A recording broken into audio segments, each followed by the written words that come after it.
Hello everyone, मेरो ब्लगमा तपाईँहरूलाई स्वागत छ। आज म बिहानदेखि के गर्छु त भन्दाखेरि तपाईँलाई देखाउँछु है त। अर्ली मर्निङ उठ्यो होइन, अर्ली मर्निङ उठेर अनि यसो हातमुख धुयो अनि जगिङ गर्न निस्किन्छु म। मेरो रक्की छ डग है, जर्मन सेफर्ड। त्यसलाई चाहिँ यसो घुमाउनलाई निस्किन्छु।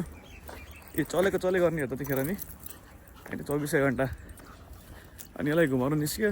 अनि त्यस पछाडि यसो मर्निङको भाइबहरू थाहा पायो होइन, मर्निङ कतिको चिसो छ, कतिको शान्त छ, हाम्रो इन्भाइरोमेन्ट कतिको फ्रेस छ होइन, गाउँले जीवन कस्तो हुन्छ, रमाइलो छ। गाउँमा बस्नुलाई डिफ्रेन्ट रमाइलो छ क्या होइन। छट्ट जतागए नि भयो, चारैतिर हरियाली हुन्छ, ओपन स्पेस हुन्छ है, तपाईँहरूले देख्न सक्नुहुन्छ।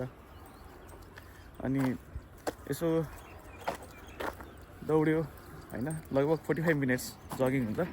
45 मिनट्स जगिङ गर्छु म होइन। अनि रक्कीले हैरान गर्छ सबभन्दा हैरान गर्ने भनेको चाहिँ रक्कीले हो। नदीको किनारे जगिङ गर्नुको मजा बेग्लै छ। चराचुरुङ्गीहरू उडेको हेर्ने तपाईँ नै हेर्न सक्नुहुन्छ। क्या मजाको सिनारी हो भइरहेको छ। अनि हामी घर फर्क्यौँ। घर फर्केर कुकुरलाई बाँध्न पऱ्यो। कुकुरलाई बाँधेँ अनि म माथि छतमा जान्छु। अब जगिङ सकिसकेपछि मैले चाहिँ के गर्छु भने, जहिले नि यसो सेल्फ एक्सर्साइज, जिम जान पाइएन भने सेल्फ एक्सर्साइज गरिरहेको छु। त्यसको लागि चाहिँ सेटअप यस्तो चाहिँ हेर्नुहोस्, मेरो जिउ बेन्च होइन। अनि यता हेर्न सक्नुहुन्छ तपाईँले, दिज आर माई डम्बेल्स होइन। युज गर्ने अनि एक्सर्साइज गर्ने आफूले घरमै सेटअप हो पुरै होइन।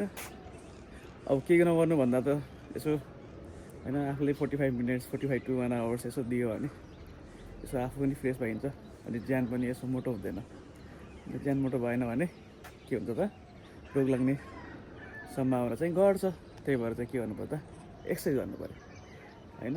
मैले यस्तै गरिरहेको छु। तपाईँहरूले कस्तो गरिराख्नुपर्छ कमेन्ट गर्नुहोस् है।